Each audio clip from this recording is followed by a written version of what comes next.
সুন্দর গাছপালা এবং নদী দিয়ে ঘেরা একটি গ্রাম। এই গ্রামে অজানা এক রহস্য আছে।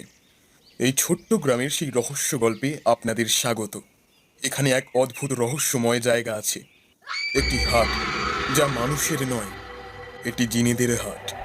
গ্রামের মানুষ এই হাটের কথা জানে, কিন্তু কেউই সাহস করে সেখানে যায় না। বছরের একদিন সন্ধ্যের পরেই এই হাট বসে। সেদিন গ্রামের বিকেলের পর ঘরের ভেতর থেকে কেউ বেরোয় না। তাদের বিশ্বাস, কেউ ওই হাটের কাছাকাছি গেলে প্রাণে বেঁচে ফিরতে পারবে না। তবে একদিন তিনজন সাহসী ছেলে মেয়ে, ঈশানী, রাকেশ এবং জ্যোতি, ঠিক করলো তারা সেই হাটে যাবে।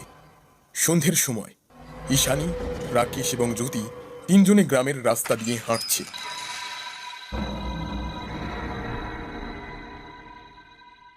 ঈশানী কিছুক্ষণ রাস্তার পাশে থাকা জঙ্গলের দিকে তাকিয়ে থাকে। সে মনে মনে কিছু একটা যেন ভাবছে।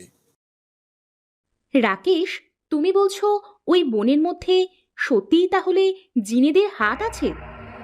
হ্যাঁ, আমি অনেকের মুখে শুনেছি, কিন্তু কেউ কখনো সেখানে যায়নি। তবে আমরা যাব। আমাদের গ্রামে সত্যিই যদি এরকম কিছু থেকে থাকে তাহলে তো আমাদের তা খুঁজে বের করতে হবে। এ তো এক দারুণ অদ্ভুত জিনিস। এরকম ঘটনার ব্যাপারে অন্যান্য সবাই জানতে পারলে আমাদের গ্রাম সকলের কাছে কতটা পরিচিতি পাবে, বুঝতে পারছো? কথাটা তুমি নেহাত খারাপ বলনি, কিন্তু ছোটবেলা থেকে শুনেছি সেই হাটে নাকি আমাদের গ্রামের কেউ যায় না, কারণ ওই হাট জিনেরা বসায়। আর ওই হাটে আমাদের যাওয়ার কোনো অধিকার নেই। গ্রামের সাধারণ মানুষ যদি ওই হাটের আশেপাশেও যায়, তবে তাদের প্রাণ সংশয় হতে পারে। কেউ তাই জেনে বুঝে নিজের প্রাণের ঝুঁকি নিতে চায়নি। সবারই তো ঘর সংসার আছে, তাদের ক্ষতি হয়ে গেলে তখন কে দেখবে? আমরা যাব। এরকম একটা রহস্যময় ব্যাপারের সত্যতা আমাদের যাচাই করতেই হবে। আদেও এরকম কোনো হাট বসে কিনা সেটাই তো এখনো অবধি কেউ যাচাই করে দেখেনি। হতেই তো পারে পুরো ব্যাপারটাই একটা গাঁজাখুরি গল্প। আমার কিন্তু তা মনে হয় না। তাহলে গ্রামের সবাই একই কথা বলতো না। ব্যাপারটা বেশ বিপজ্জনক হতে পারে। এখন এখন এখান থেকে তাড়াতাড়ি চলো, আমাদের বাড়ি ফিরতে হবে। রাত হয়ে আসছে এবার। আর তোদের এই জিনেদের গল্প করা বন্ধ করতো। কিছু থাক বা না থাক, আমাদের অত শত জেনে কাজ নেই কোনো। সামনে কলেজের পরীক্ষা আছে, তার জন্য পড়াশোনায় মন দাও। আমি জানি তুমি ভয় পাচ্ছ, কিন্তু তুমি একবার ভাবো তো, এরকম সত্যি কোনো জিনিস যদি আমাদের গ্রামে হয় তবে তো সেটা সকলের জানা উচিত। আমার অন্তত সেটা মনে হয়। আর শোনো, আমাদের সাহস আছে। আমরা তোমার মতো অত ভীতু নই যদি। আমরা জানবো ঠিক কী রহস্য লুকানো আছে সেখানে। এটা কি মাস চলছে বলো তো? ভাদ্র মাস। কেন, কি হলো? মনে হচ্ছে তোমার সাহস পরীক্ষা করার জন্য খুব বেশি সময় আমাদের হাতে নেই। মানে? মানে আজকেই সেই রাত। এতক্ষণ ধরে আমার কিরকম যেন খটকা লাগছিল। অন্যদিন এই সময় গ্রামের অনেক লোকজনকে দেখতে পাই, কিন্তু আজ রাস্তাঘাটে কাউকে দেখা যাচ্ছে না। নির্ঘাত সকালে ঘরে ঢুকে দরজা আটকে বসে আছে। এ তো দারুণ ব্যাপার। বেশ, তবে আমরা যাব, আজই যাব। সন্ধ্যা হতে চলেছে। তুমি যদি সত্যি মনস্থির করে থাকো, তাহলে আমাদের ওই দিকটাতে যেতে হবে। শুনেছি বাইরে থেকে নাকি কিছু দেখা যায় না, যতক্ষণ অবধি জঙ্গলের ভেতরে ঢোকা হয়। আমাদের কিন্তু জঙ্গলের ভেতরে ঢুকতে হবে, মনে রেখো। সন্ধ্যাবেলা তিনজনে জঙ্গলের রাস্তা দিয়ে হেঁটে চলে। চারপাশের পরিবেশ ধীরে ধীরে বদলাতে শুরু করে। এখানের পরিবেশটা যেন একটু বেশি গুমুট। হঠাৎ কোথা থেকে একটা অদ্ভুত একটা আওয়াজ শোনা যায়। তিনজনেই শুনতে পায় সেই আওয়াজটা। অদম্য সাহস থাকলেও এবার যেন তিনজনেই কিছুটা ভয় পায়। তোমরা কি ওই অদ্ভুত আওয়াজ শুনতে পাচ্ছ? এটা কি কোনো পাখির আওয়াজ? না, এটা পাখি নয়, কিছু অন্যরকম মনে হচ্ছে। চলো সামনের দিকে এগিয়ে দেখি কি হচ্ছে ব্যাপারটা। তোমরা সত্যি সাহসী, কিন্তু আমি মনে করি আমাদের একটু সাবধান থাকা উচিত। তারা ধীরে ধীরে বনের গভীরে প্রবেশ করে। বাতাস এবার ভারী হতে শুরু করেছে। গাছের ছায়া এবং অদ্ভুত আওয়াজ তাদের ভয়টাকেও যেন বাড়িয়ে তুলেছে আস্তে আস্তে। জঙ্গলের ভেতরে ঢুকে ওরা একটা উজ্জ্বল আলো দেখতে পায়। আলোটা ধপ ধপ করছে, যেন ইঙ্গিত করে ওদের তিনজনকে কাছে ডাকছে। দেখ, আমার মনে হয় ওই আলোটার দিকে এগিয়ে যাওয়া উচিত।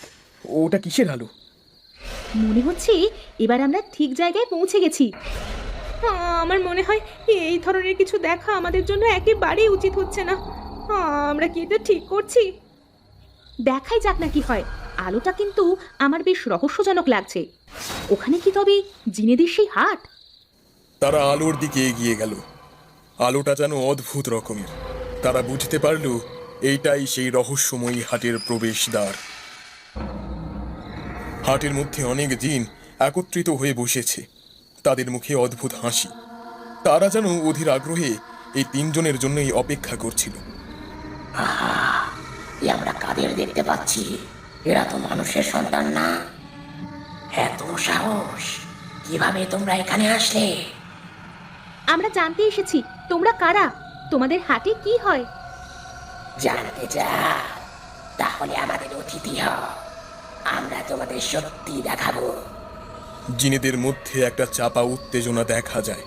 রহস্যময় হাসিতে তারা সেই তিনজনকে আপ্যায়ন করে। এই দেখে তিনজনই যেন মনে মনে একটু শান্তি পায়, কিন্তু বুঝতে পারে না যে জিনেদের আতিথ্য কখনোই নিরাপদ নয়। এই আতিথ্য তাদের কাছে আসন্ন বিপদের আভাস মাত্র। জিনেরা তাদের বসতে বলে এবং তার সাথে সাথেই চারপাশে অদ্ভুত ঘটনা শুরু হয়। চারপাশের পরিবেশ হঠাৎ জ্বলে ওঠে এবং আশপাশ থেকে ভয়ঙ্কর আওয়াজ ভেসে আসতে থাকে। ধীরে ধীরে জিনেদের দল ওদের তিনজনকে ঘিরে ধরে। ঈশানী, আমার মনে হচ্ছে এটা ঠিক হচ্ছে না। এবার আমাদের ফিরে যাওয়া উচিত। আচ্ছা, ওরা ওভাবে চারপাশে ঘিরে ধরেছে কেন বলো তো? এটা কি ওদের কোনো অতিথি আপ্যায়নের রীতি? তোমার তোমার তাই মনে হচ্ছে? আশেপাশে আশেপাশে দেখতে পাচ্ছ না কিভাবে কিভাবে আগুনটা জ্বলছে? ঈশানী, ঈশানী, এবার এখান থেকে চলো। অনেক অনেক হয়েছে, অনেক হয়েছে। তোমরা ভয় পাচ্ছ কেন? তোমাদের কোনো ক্ষতি করবো না আমরা। তোমরা তো আমাদের অতিথি, আমাদের দেখতে এসেছো, কিভাবে দেখবে না আমাদের? কিন্তু কিছুক্ষণ পরে বাতাস ভারী হয়ে উঠল, চারপাশের আওয়াজ আরো জোরালো হয়ে উঠল। ধীরে ধীরে ওরা তিনজনের দিকে এগিয়ে আসতে থাকে। রাকেশ, রাকেশ, চলো এবার আমরা এখান থেকে যাই বরং। এবার ব্যাপারটা সত্যিই খুব বিপজ্জনক হচ্ছে। কোথায় যাবে তোমরা? এতই সহজ নাকি সবকিছু? দীর্ঘ বছর ধরে এই গ্রামের কোনো মানুষ আমাদের এখানে আসেনি। আজ হঠাৎ করে তোমরা এলে, আবার চলেও যেতে চাইছো? সবকিছু তোমাদের ইচ্ছে মতন হবে নাকি? এটা হলো আমাদের জায়গা। তোমরা নিজেদের ইচ্ছায় চলে এসেছো ঠিকই, কিন্তু এখান থেকে বেরোনোর রাস্তা তোমাদের কাছে নেই। ওদের এই কথা শুনে তিনজনেই অত্যন্ত ভয় পেয়ে যায়। ঈশানী আর রাকেশ পালানোর চেষ্টা করেছে। দৌড়ো ঈশানী, আরো জোরে দৌড়ো। রাকেশ, রাকেশ, ওরা আমাদের ধরে ফেলবে। কোথায় যাবে তোমরা? আমাদের থেকে পালানো এত সহজ নয়। তোমরা আমাদের হাতে ঢুকেছ, এখন আমাদের নিয়ম মানতেই হবে। আমরা আমরা সত্যিই ভুল করেছি। দয়া করে, দয়া করে আমাদের ছেড়ে দিন। ছেড়ে দেব? তোমাদের এত সাহস হলো কি করে? আমাদের দেখতে এসেছিলে, এবার যে তোমাদের সাহসের জন্য শাস্তি পেতে হবে। হঠাৎ যেন কোন জাদু বলি গ্রাম প্রধান এসে উপস্থিত হন ওই জায়গায়। ওরা তিনজনেই তাকে দেখে অবাক হয়ে যায়, কিছুটা স্বস্তিও যেন পায়। থামো, ওরা ছেলে মানুষ, ওদের কোনো ক্ষতি করো না। তুমি কে? আমি এই গ্রামের প্রধান, ওরা আমার গ্রামের ছেলে মেয়ে, এদের ছেড়ে দাও। তোমার আদেশ আমরা মানি না। এরা আমাদের হাতে এসেছে, শাস্তি তো পেতেই হবে। যদি ওদের শাস্তি দিতে হয় তবে তোমাদেরও শাস্তি পেতে হবে, কারণ ওই আলো দিয়ে তোমরাই ওদেরকে ভেতরে ডেকেছো। আমি জানি তোমাদের নিয়ম কঠোর, কিন্তু এরা অজান্তেই এখানে এসেছে। যদি এদের শাস্তি দিতে হয় তাহলে এর ফল তোমাদের কিন্তু ভুগতে হবে। এই গ্রামের সবার ভালো মন্দের দায়িত্ব আমার। তুমি কি আমাদের নিয়ম ভাঙতে বলছো? শাস্তি পাওয়া ছাড়া আমাদের কাছে কোনো মানুষের প্রবেশ নিষেধ। তুমি কি সেটা ভুলে গেছো? না, আমি ভুলিনি, কিন্তু তোমাদের এই নিয়মের কথা ওরা জানতো না। তোমরা যদি ওদের ছেড়ে দাও তবে আমি নিজে তোমাদের সন্তুষ্ট করব। তুমি সত্যি বলছো? আমাদের সন্তুষ্ট করতে পারবে তুমি? কিন্তু কিভাবে? আমি জানি তোমাদের নিয়ম অনুযায়ী আমার গ্রামবাসীদের প্রতি পূর্ণিমার উপহার দিতে হবে। সেই চুক্তির ভিত্তিতে আমি তোমাদের সন্তুষ্ট করতে পারবো। তোমরা যদি ওদের ছেড়ে দাও তবে এবার উপহারের পরিমাণ আরো বেশি পাবে। ঠিক আছে, তোমরা যদি আমাদের নিয়ম মেনে চলো তবে আমরা ওদের ছেড়ে দেব। কিন্তু মনে রেখো, উপহার যদি আমাদের পছন্দ না হয় তবে কিন্তু আমরা নিজেরা গিয়ে তোমাদের গ্রাম ধ্বংস করে আসব। গ্রামের কেউ ছাড় পাবে না আমাদের হাত থেকে। বলো রাজি? রাজি।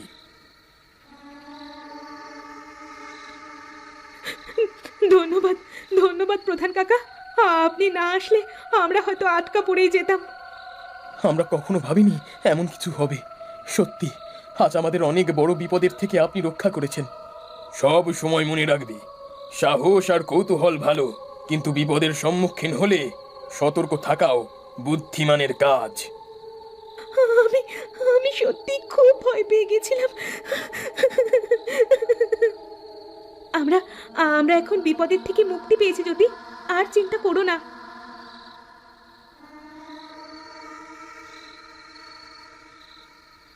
আজকের অভিজ্ঞতা তোমাদের জীবনের একটা শিক্ষা। জিনেদের হাট কোনো রূপকথা নয়, এটি সত্যি। আমাদের উচিত সতর্ক থাকা এবং চুক্তি মেনে চলা। আমরা কখনোই ভুলবো না প্রধান কাকা, কিন্তু আমাদের এই ভ্রমণ আমাদের অনেক কিছু শিখিয়েছে। হ্যাঁ, আমরা বুঝেছি যে কিছু রহস্য অজানা থাকাই ভালো। কিন্তু প্রধান কাকা, জিনেরা কি সত্যিই এত ভয়ানক? জিনেরা মানুষের সাথে মিশতে চায় না, তাদের নিজেদের জগতে থাকতে দেওয়া উচিত। অনেক বছর আগে আমাদের গ্রামের লোকেরা তাদের সাথে চুক্তি করেছিল। চুক্তি অনুযায়ী আমরা তাদের প্রতি পূর্ণিমায় কিছু উপহার দিতাম এবং তারা আমাদের গ্রামকে সুরক্ষিত রাখত। কোনো মানুষ যদি ওদের ওখানে প্রবেশ করে, ওরা ধরে নেয় যে তাকে শাস্তি দেওয়া হয়েছে কোনো কারণে, এবং সহজে ওরা তাকে ছাড়ে না। এই চুক্তিতেই বহু বছর ধরে আমাদের এই গ্রাম সুরক্ষিত আছে। কিন্তু চুক্তি ভাঙলে নানা রকমের বিপদ দেখা দিতে পারে। এর আগেও তাই হয়েছে। কি ধরনের বিপদ? গ্রামের অনেক লোক অসুস্থ হয়ে পড়তো, ফসল নষ্ট হয়ে যেত, আর অদ্ভুত দুর্ঘটনা ঘটতো। তাহলে আমরা কিভাবে এই সমস্যার সমাধান করব? আমরা প্রতি পূর্ণিমার হাটে উপহার পাঠাবো, যেমন চীনেরা চায়। কিন্তু এবার সেই উপহারের পরিমাণ আমাদের বাড়াতে হবে। আর আজ থেকে কেউ ওই জঙ্গলে প্রবেশ করবে না। ওই জঙ্গল ওদের, তাই ওদের জগতে ঢুকে ওদের বিরক্ত করা মানে আমাদের সম্মুখ বিপদ। আমাদের নিজেদেরই নিজেদেরকে সেই বিপদের থেকে দূরে রাখতে হবে। গ্রাম প্রধানের এই কথা শুনে গ্রামবাসীরা সকলে উত্তেজিত হয়ে যায়। এইসবের মানে কি? উপহারের পরিমাণ বাড়াতে হবে মানে? এমনিতেই কত কষ্ট করে আমাদের এই উপহার জোগাড় করতে হয় ওদের জন্য, তার উপরে পরিমাণ বাড়াতে হবে? এ কিভাবে সম্ভব? উপহারের পরিমাণ বাড়াতে হবে সে নয় বুঝলাম, কিন্তু কেন বাড়াতে হবে? প্রধান আস্তে আস্তে সকলকে আগের রাতের ঘটনা গুছিয়ে বলতে থাকে। সকলেই এই ঘটনা শুনে প্রচণ্ড রেগে যায়। কোথা থেকে আমরা উপহারের পরিমাণ বাড়াবো? ওদের ছেলে মানুষের জন্য আমাদেরকে ভুগতে হবে, এ কেমন বিচার? ওদেরকে যখন একবার জিনেরা ধরেই ফেলেছিল, তবে আপনি কেন ওদের ফিরিয়ে আনলেন? ঠিকই তো, ওদের ভুলের মাসুল আমাদের গুনতে হবে নাকি? আমি এই গ্রামের প্রধান। তোমাদের ভালো মন্দ যেমন আমাকে চিন্তা করতে হয়, তেমন ওদের দিকটাও আমাকে দেখতে হবে। আর এই ওদের ছেলে মানুষের জন্যই আমরা বুঝতে পেরেছি এরা কতটা ভয়ঙ্কর হতে পারে। আমরা সবাই মিলে কাজ করব প্রধান কাকা। আমাদের গ্রামকে সুরক্ষিত রাখতে যা করা দরকার আমরা তাই করব। হ্যাঁ, আমরা সবাই মিলে কাজ করব। এই উপহার পাঠানোর জন্য আমরাও যা করতে পারি করব। আর আজ থেকে এই গ্রামের সুরক্ষার দায়িত্ব আমাদেরও। ওদের তিনজনের এই কথা শুনে গ্রামবাসীরা একটু শান্ত হয়।